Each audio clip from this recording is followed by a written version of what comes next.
E a primeira entrevista foi com o Dr. Luiz Guilherme Correia Neto, médico ayurvédico, a senhora conhece muito bem. Foi muito bom. Ele deu boas dicas da medicina ayurvédica, eu falei um pouquinho do yoga. Na segunda vez, segunda-feira passada, foi Monja Coen. Ela falou sobre alguns preceitos do budismo e que nos ajudam, e como ela fala sempre muito espontânea, e a fala é muito proveitosa, não é? E ela deu dicas importantes de atitudes que a gente possa tomar no nosso dia a dia. E é lógico, não, a gente não iria deixar de convidar a senhora, não para esse nosso bate-papo, para aquilo que a senhora pode nos oferecer. Aí veio a ideia, não, a senhora nos sugeriu o tema compaixão, compaixão, não violência, como algumas coisas que podem nos ajudar. Toda vez que eu falo com os alunos, eu falo daquilo que eu estou mais familiarizado, falo um pouco de Patanjali. Então, as atitudes que a gente pode tomar no nosso lar para uma boa convivência, já que estamos todos convivendo no espaço um pouco menor, e estas convivências às vezes geram um atrito, começa tudo muito bom, depois começa a ficar um implicando com o outro, e estas coisas vão esquentando, e como que a gente pode ter normas de convivência. E como é a senhora que traz no nosso curso de capacitação todo esse conceito ético do yoga, esse conceito da ética como universal e a ética específica do yoga, eu gostaria que a senhora conversasse um pouquinho com a gente sobre quais seriam, não, boas atitudes e pensamentos adequados para a gente ter uma boa convivência nesse período. E já agradeço de antemão sua vinda. Obrigado, Lia. Imagina, imagina. Perfeito. O tema que vamos a tratar é autocompaixão, não? Autocompaixão. Autocompaixão. Eu falei compaixão. Como extensão do ahimsa, não? Ótimo. Autocompaixão como extensão do ahimsa. Sim. Então, se a senhora puder falar um pouquinho para a gente. Eu já estou a postos para ouvir, professora. Muito obrigada, Marcos. Me sinto imensamente, honrada de estar aqui tentando, alinhar conceitos e ideias em torno a algo tão peculiar quanto é a tradição da escola yoga. Na estrutura que fica e que chega até nós dentro da tradição do yoga, vemos como três fios de uma corda, porque temos, por um lado, uma abordagem biológica, por um lado, uma outra abordagem psicológica e ainda uma culminação de uma abordagem espiritual. Nós não temos, ao menos que eu conheça, historicamente falando, um instrumento tão acabado, tão moldado na integridade do que é a criatura humana, quanto o repertório que nos pode oferecer o yoga.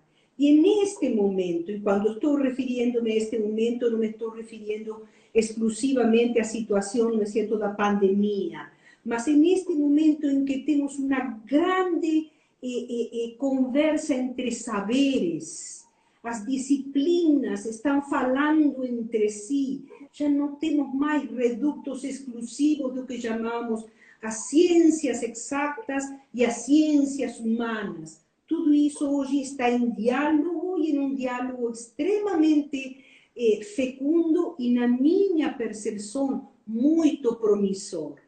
Então, nesse cenário, poder colocar a contribuição do yoga e ainda chegar na ciência, não é certo, contemporânea, nas neurociências, nas ciências biológicas, para que também conversem com esta tradição, simplesmente isso abre um leque, isso abre uma compreensão do humano que temos que ser muito realistas. Nós não tínhamos. Até faz muito pouco tempo, fazíamos cortes de privilégios com referência à razão e em detrimento da emoção. Hoje começam a se equilibrar e nós temos uma busca por compreender nossas emoções, nossos sentimentos, nossos impulsos, a tal ponto que se tornou um instrumento dentro das escolas públicas, aquilo que vamos a chamar, não é certo, mediações socioemocionais ou competências socioemocionais. E é extremamente importante estar presenciando um momento tão fecundo quanto este, porque há uma disposição, penso que existe essa disposição por parte de todos os nichos cognitivos a dialogar. E nessa questão do diálogo, eu coloco, não é certo, a contribuição imensa que nos vai dar o yoga para nos compreendermos e, ao dialogar conosco mesmo, entender que temos múltiplas vozes. Múltiplas vozes. A voz que quer, é certo, de manhã saltar da cama e já fazer algum tipo de atividade, por exemplo, uma aula de yoga, e a outra voz que nos diz, não, mais um pouquinho, 10 minutos mais, está tão quentinho aqui, está tudo tão silencioso, mais 10 minutinhos não vai fazer diferença. E essas vozes conflitantes estão em nós, em cada um de nós. Uma voz que corajosamente quer quebrar limites e outra voz que prudentemente nos diz: você quer demonstrar o que a quem? Então, quando ouço as suas aulas, professor Marcos, e quando está orientando os asanas, sempre estar colocando, vão até o limite de vocês. Não vão além do limite. O objetivo não é quebrar o limite, o objetivo é proporcionar consciência do movimento e estabilidade na postura. E isso, sem sombra de dúvida, eis um chamado a ponderação, um chamado àquilo que vamos encontrar no yoga como princípio do ahimsa, da não violência que tem que começar em nós. É curioso, professor, todos nós estamos de acordo com a regra de ouro. A regra de ouro está em todas as tradições espirituais, em todas as religiões. Não faça ao outro o que, se fizerem a você, logicamente não gostaria. Ou, na versão positiva, faça ao outro o que você gostaria de receber dele. E tudo isso está centrado no princípio de que temos que amar os uns aos outros. E ainda, como a nós mesmos. Nós temos, não é certo, muito claramente, a menos nas tradições cristãs, ama a teu semelhante como a ti mesmo. Mas a questão está em como nos amamos a nós mesmos. Será que há um respeito por nós mesmos? Será que há uma compreensão e uma consideração quando encontramos limites, quando encontramos dificuldades, quando encontramos empecilhos? É curioso isto, porque a gente não se pergunta a questão de como é que nos estamos amando. Nos amamos narcisicamente, egoicamente? Sabemos que simplesmente isso não faz nenhum tipo de diferença e não sustenta uma postura de vida. Não sustenta uma relação com o fluido do viver. Quando falamos de amar e quando falamos de respeitar, como se dá a relação conosco mesmo? E aí é que eu acho precioso o que nos vai colocar o próprio Yoga Sutra de Patanjali na versão, não é certo, primeira, não é certo, na primeira parte, no Sutra 33, quando nos vai dizer e convidar para termos uma atitude de Maitri, uma atitude de uma amorosidade universal a partir do momento que temos nutrido em nós a não violência. O compromisso com a não violência, essa marca indelével de todo o Yoga Sutras. Não violência não apenas com referência à dimensão física, mas não violência com referência à dimensão psicológica, à integridade da pessoa. Eu posso machucar alguém com um simples gesto. Não preciso dar um golpe. E muitas vezes um simples gesto pode doer mais do que uma bofetada. Muitas vezes até o silêncio pode ser ofensivo. Quando alguém me pergunta algo, quando alguém me solicita algo e simplesmente não dou resposta alguma, ignoro a sua presença. E ao ignorar a sua presença, machuco a sua dignidade e sua subjetividade. Porque o primeiro que queremos todos os seres humanos, desde pequenininhos, e o professor sabe muito bem por ser netinho, É ter atenção. queremos ser reconhecidos, queremos que nos vejam, queremos que celebrem nossa presença. É próprio do humano isso. Então, a indiferença seria uma forma de violência. Esta indiferença seria uma agressão. Sem dúvida, a indiferença, o sinal de vocês irrelevante, consequentemente não merecem minha atenção, é extremamente doloroso. E isso, professor, a gente o faz entre o relacionamento de pessoas que amamos, pessoas que queremos, que são de nosso núcleo familiar, de nossa matriz familiar.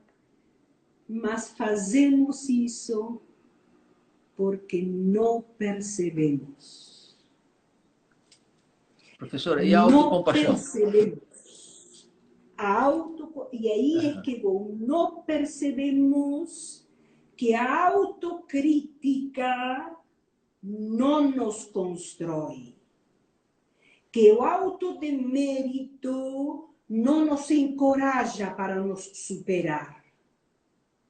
Que a reclamação constante com referência a si mesmo, quando não, simplesmente, não é certo,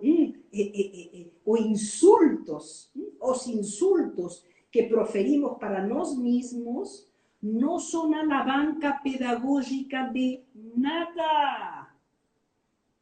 Hoje se sabe perfeitamente que nem sequer um cavalo consiga ser adestrado de maneira eficiente simplesmente com o chicote. Hoje, o adestramento de cavalos se dá pela palavra, se dá pela aproximação, se dá pela mútua confiança que se vai estabelecendo entre aquele que está domando o cavalo, que está adestrando o cavalo, e o próprio animal. Se isso sabemos com referência aos cavalos, por que não aplicamos com referência a nós mesmos? Este momento é muito doloroso, professor, mas também é uma oportunidade extraordinária de ver como lidamos nós conosco mesmo. Algumas pessoas estão confinadas em família, algumas pessoas estão confinadas, não é certo, com um amigo, com um companheiro, uma companheira, mas também há pessoas que estão sozinhas. Poder ver qual é a relação que eu tenho comigo mesmo. Qual é a qualidade de respeito que me oferto e, consequentemente, a qualidade de ser para mim minha única companhia. Porque também nisto encontramos algo interessante. Todos nós aspiramos a ser bons companheiros para as pessoas. Adoramos que a gente nos ligue por telefone, nos mande WhatsApp, nos convidem a festas, nos convidem a churrascos, nos convidem, não é certo, para qualquer coisa. Adoramos ser solicitados em companhia. E por que isso, não é certo, não acontece conosco mesmo? Se eu quero ser uma boa companhia para o outro, como posso ser se não sou uma boa companhia para mim? Se começo a ruminar histórias lá do século XVIII, lá, não é certo, né? Que passei com o primeiro namorado, que passei, não é certo, com minha mãe, com meu pai, e vou ruminando, e vou criticando, e vou julgando. A isso nos convida a Ahimsa e os Yoga Sutras de Patanjali. A violência não é um ato que apenas se verifica no plano físico, na dimensão do plano físico. Diria o Yoga Sutras, na prakriti, na matéria. A violência também é intrapsíquica. E a violência chega a ser até espiritual quando não entendemos que aquilo que consagramos, tornamos sagrado. Simplesmente, não é certo, não pode ser mercantilizado em uma oferta de vou, não é certo, rezar tantos Pai Nossos ou tantos Ave Marias, vou fazer tantos japamalas, vou fazer... Para. Não é para. É para simplesmente, não é certo, por ter a possibilidade, a graça de poder orar, de poder rezar, de poder conectar, me comunicar e simplesmente me integrar ao que sempre pertenci, mas que na estrutura de uma psique governada por lo que chamaríamos dentro da escola yoga, não é certo? Egoicamente por uma estrutura que me limita e me isola e me divide do cenário do universal, logicamente, aí, não é certo, tenho que encontrar caminhos. E os caminhos que nos oferece o yoga e nos convida o yoga são maravilhosos. Por favor. A senhora me faz lembrar o seguinte, nesse momento de quarentena e reclusão, quantas pessoas optaram por viver isoladamente para levar uma vida espiritual?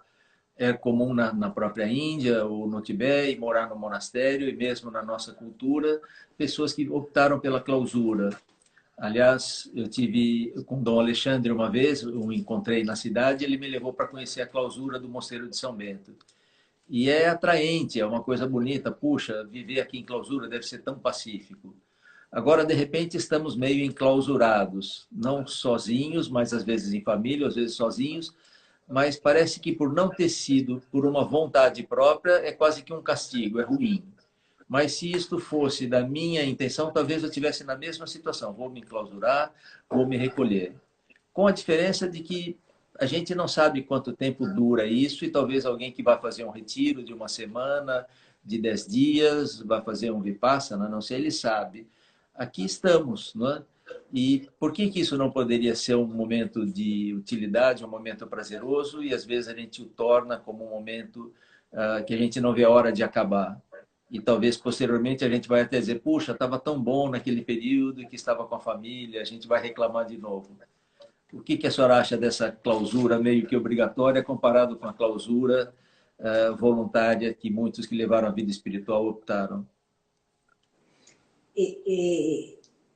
Eu penso que esta clausura, que não é uma escolha, porque não é certo, uma escolha, é algo ao qual estamos combinados pelo bem geral, pelo bem de todos.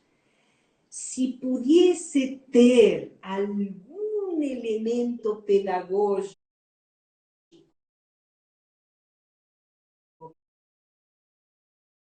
que me permita lidar comigo de maneira mais amorosa, de maneira mais compassiva. E aí vemos, não é certo, o tema de Karuna, que também se encontra citado, não é certo, no Sutra 33. Karuna, a ação compassiva. Por favor, a gente traduz às vezes Karuna como compaixão. Não, não, não, não, não é apenas compaixão, é a ação compassiva. A compaixão, sem sombra de dúvida, é aquilo que me sensibiliza do sofrimento alheio e de algum modo me convida a querer que o outro não esteja padecendo o que padece. Mas quando falamos de ação compassiva, é justamente da energia que mobilizo para mitigar o sofrimento alheio. Ou seja, que é o que faço quando alguém está em uma situação dificultosa, em uma situação emaranhada? Muitas vezes não é dar um conselho, mas me dispor a estar ali para marcar presença. Não é simplesmente a intenção de, é o acto. Karuna, em sânscrito, Ação. sempre vai significar ação. Ação. É aquilo que me mobiliza. E eu nunca vou esquecer, em um documentário, professor Marcos, produzido dentro da Universidade da Pensilvânia, em estudos de etologia, se estava estudando o comportamento natural, por favor, não em laboratório, não em parques naturais, mas No habitat natural. No habitat natural por gravações e filmações. O caso, não é certo, de uma mãe chimpanzé que morre seu filho e ela não entende que morre seu filho e arrasta o filhote pequenininho, arrasta o filhote durante dias a fio. Obviamente, o corpo do filhote começa a se decompor. E, obviamente, os integrantes, não é certo, da manada, da família nuclear a qual pertence o chimpanzé, começam a distanciar-se. Há um momento em que esta mãe coloca o filhote como se estivesse pranteando-lo e velando-lo diante de si, coloca, não é certo, o filhote diante de si, e fica imóvel olhando ele.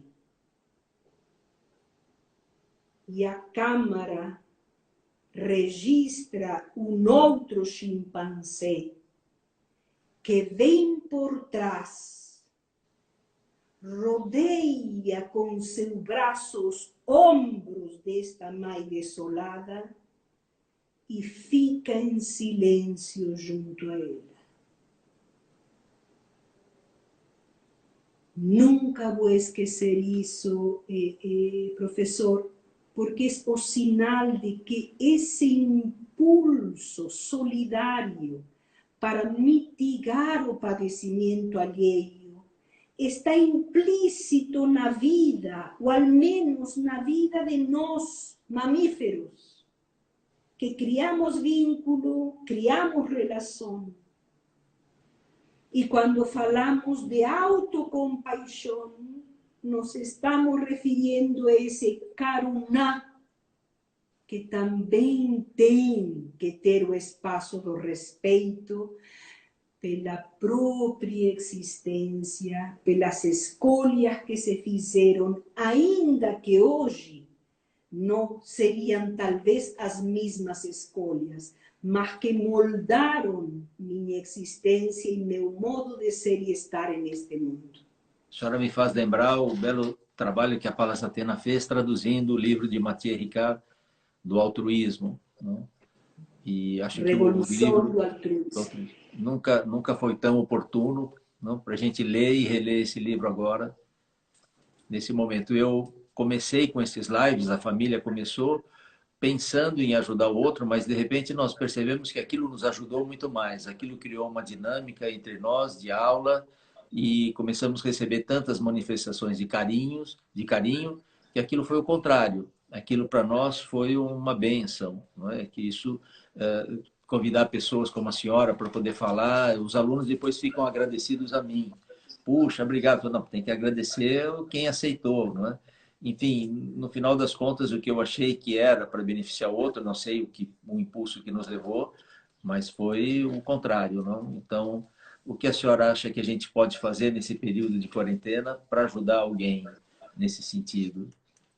É extraordinário que está falando nuestro professor, porque há uma frase muito simples dentro, não é certo, das tradições orientais que diz: aquele que acende uma vela, ou que acende, não é certo, uma pira, é o primeiro que se ilumina. Que bonito.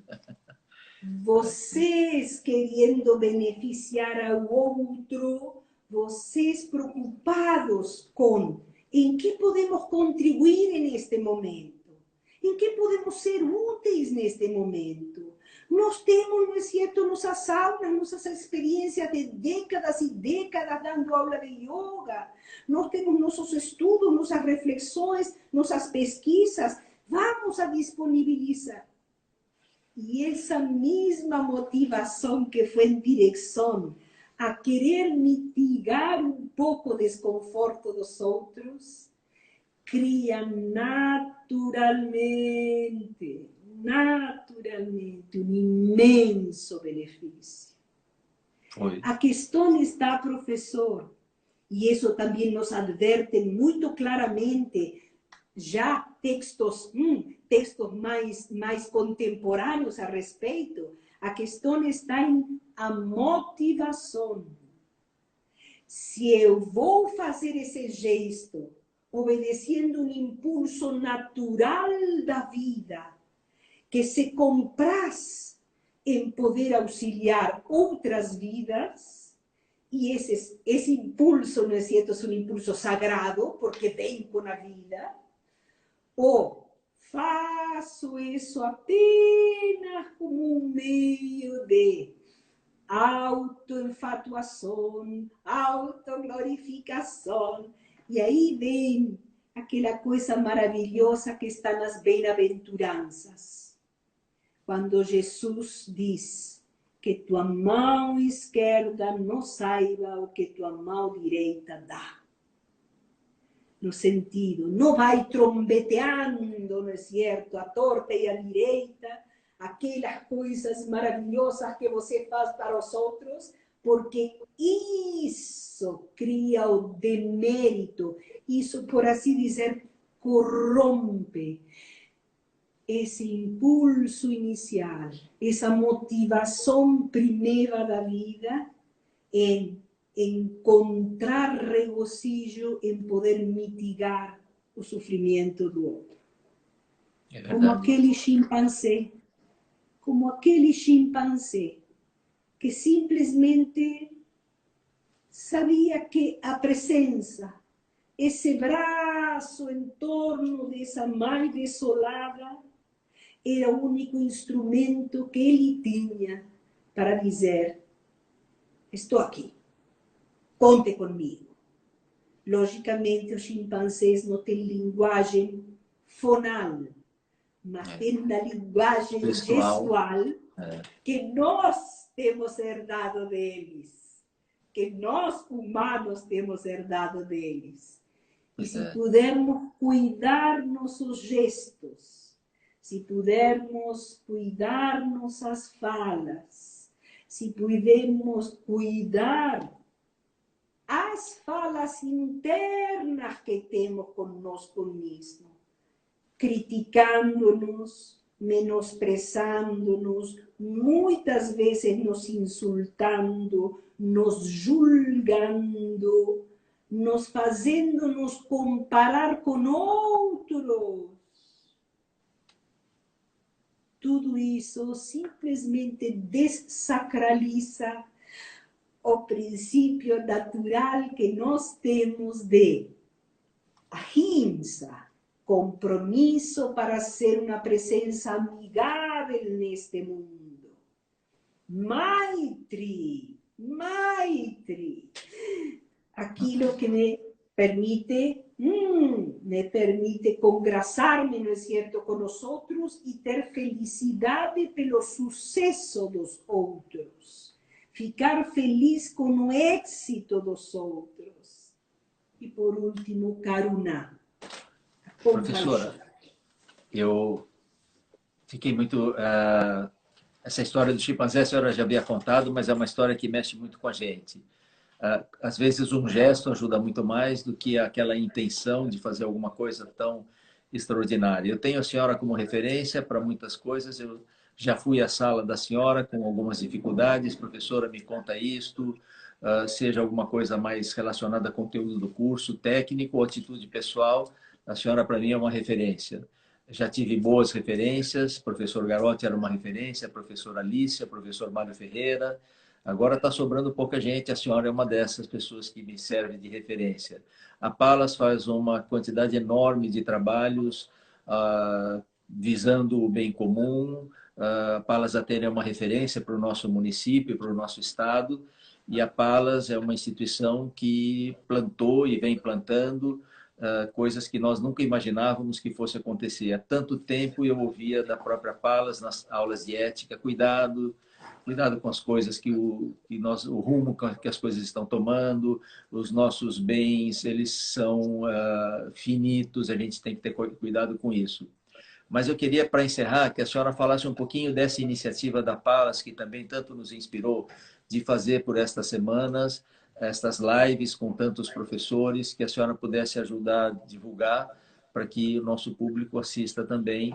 Estas lives acontecem às 17 horas, não é isto? Estão acontecendo nessa semana e com todo o interesse nosso de que a Palas se fortifique, se fortaleça cada vez mais. Agradeço muito, professor Marcos, a sensibilidade.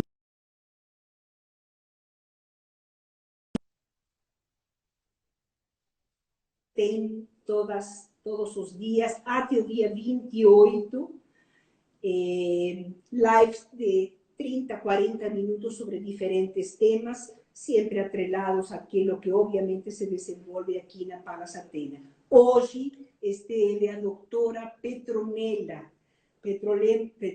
Bonen, uma grande educadora, uma grande disseminadora da justiça restaurativa e também, é certo, de aquele movimento que vai vir emergindo na África do Sul com Desmond Tutu e Mandela a respeito de o que é os círculos de perdão e reconciliação.